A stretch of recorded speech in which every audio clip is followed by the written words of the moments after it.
Hey guys, welcome back to another video of Billion Bank का। I hope आप सभी बहुत अच्छे होंगे। तो हाल फिलहाल की मैंने दो वीडियो लेके आया था इन्वेस्टमेंट का ज्ञान सीरीज के एपिसोड 1 और 2, जिसमें मैंने म्यूचुअल फंड के बारे में कुछ बेसिक और कुछ नॉन बेसिक मतलब कुछ नॉर्मल डिटेल्स दी थी आपको कि कैसे आप शुरू कर सकते हो अपना म्यूचुअल फंड एसआईपी और लमसम के तौर पे। अब उसी का पार्ट या एपिसोड में 3 लेके आया हूँ, ठीक है, स्टॉक मार्केट के लिए। मैंने इसी के साथ में ही एक लोन का ज्ञान की सीरीज भी धीरे से शुरू करूंगा, जिसमें मैं आपको लोन्स के सभी जो भी लोन्स की कैटेगरी होती है, for example business loan, personal loan, home loan, loan against property इत्यादि जितने भी लोन होते हैं उसकी जानकारी मैं देता रहूंगा आपको कि किस में क्या डॉक्यूमेंटेशन लगता है, किस में क्या प्रोसेसिंग फीस होती है, क्या रेट ऑफ इंटरेस्ट रहता है, कैसे आपको इजीली मिल सकता है, क्या क्या डॉक्यूमेंट का रिक्वायरमेंट होता है इत्यादि। तो उसमें मैं उन लोन्स के बारे में बात करूंगा। फिलहाल मैं आपसे बात करना चाह रहा हूँ इन्वेस्टमेंट के बारे में। तो इन्वेस्टमेंट की सीरीज में आज मैं लेके आया हूँ आपके लिए स्टॉक मार्केट। स्टॉक मार्केट में आप कैसे क्या निवेश कर सकते हैं, कैसे आपको डीमैट अकाउंट खोलना है, क्या क्या फॉर्मेलिटीज लगेंगी, क्या क्या डॉक्यूमेंटेशन लगेगा, तो आज की वीडियो में मैं ये बताने वाला हूँ आपको। तो बेसिक से अगर स्टार्ट करें तो स्टॉक मार्केट में निवेश करने का तरीका है डीमैट अकाउंट। डीमैट में तीन तरीके के अकाउंट जुड़े होते हैं। एक इन्वेस्टमेंट अकाउंट, एक डिपॉजिटरी अकाउंट, एक आपका normal savings account, bank account, ठीक है।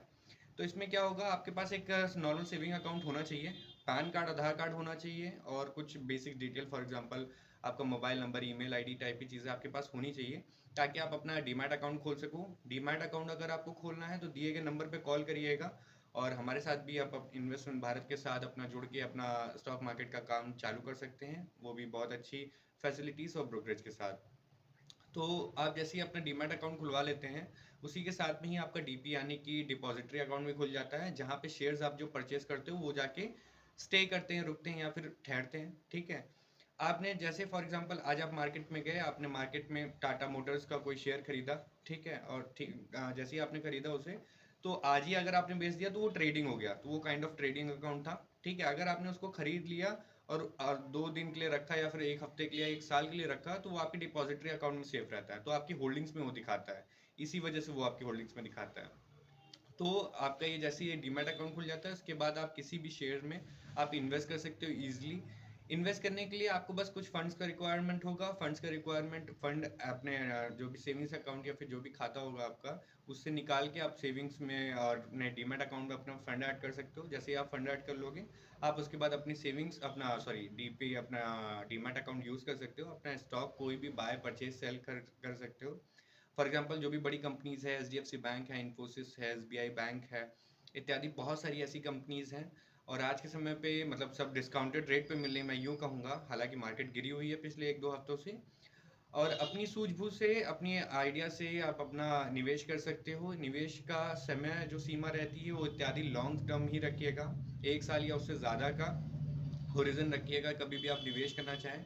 क्योंकि निवेशिंग मतलब इन्वेस्टमेंट और ट्रेडिंग दो अलग अलग चीज़ें हैं। तो निवेश करिए लॉन्ग समय के लिए, और अगर आपको ट्रेड करना है, फॉर एग्जांपल आज ही आपने खरीदा आज ही बेच रहे हैं, आज खरीद के कल बेच रहे हैं, तो वो ट्रेडिंग में आता है। तो ट्रेडिंग सीखने के लिए धीरे धीरे अपना स्टेप बढ़ाइए, उसके बारे में जानिए कैसे क्या चार्ट वर्क करता है, क्या क्या आपको चीज़ें देखनी होती हैं एज अ ट्रेडर बनने के लिए, और किस किस चीज़ों पर ज़्यादा फोकस करना पड़ेगा, कौन से चार्ट्स देखने पड़ेंगे, कौन से कैंडल्स देखने पड़ेंगे, कैसे वॉल्यूम, क्या चीज़ें हैं, वैसी टाइप की जो चीज़ें आपको देखनी पड़ेंगी। उसके बाद आप अपना ट्रेडिंग की ओर बढ़ सकते हैं धीरे धीरे। तो आप ऐसे अपना डीमैट अकाउंट खुलवा के अपना स्टॉक मार्केट में निवेश चालू कर सकते हो। ये बेसिक चीज़ थी। इसमें अगर आपको कुछ और जानना हो इसके बारे में कि और क्या चीज़ें लगती, क्योंकि मेरे को नहीं लगता इसमें कुछ और एक्स्ट्रा है, इतनी ही चीज़ों से आप अपने स्टॉक मार्केट यानी कि इक्विटी ट्रेडिंग या इन्वेस्टमिंग इन्वेस्टिंग चालू कर सकते हो। इससे ज़्यादा कोई भी चीज़ नहीं है स्टॉक मार्केट में। हाँ, अगर आपको कुछ जानना हो तो ज़रूर कमेंट करिएगा, और या तो मुझे मेल कर सकते हो या सॉरी, या तो अपनी वेबसाइट पर विजिट कर सकते हो, वहाँ से आप अपनी क्वेरी डाल सकते हो, या डायरेक्टली कॉल या विजिट भी कर सकते हो हमारे ऑफिस में। तो बस आज के लिए इतना ही। अगर आपको कोई भी क्वेरी हो तो ज़रूर बताइएगा। चैनल को लाइक, शेयर एंड सब्सक्राइब ज़रूर करिए, इससे थोड़ा सपोर्ट मिलता है। एक सब्सक्राइबर ही अगर रोज़ आएगा ना, तो मेरे लिए बहुत बहुत सपोर्ट की बात होगी। तो प्लीज़ चैनल सब्सक्राइब करके जाइएगा। और मिलते हैं आपसे नेक्स्ट वीडियो में। कोशिश करूंगा अब इन्वेस्टमेंट की जगह लोन की भी सीरीज साथ में ही लेके चलूँ। तो अब की बार मैं लोन का कोई चीज़ लेके आऊँगा, कोई प्रोडक्ट जिसके बारे में आपको डिटेल दूंगा। हाँ, तब तक के लिए नमस्कार।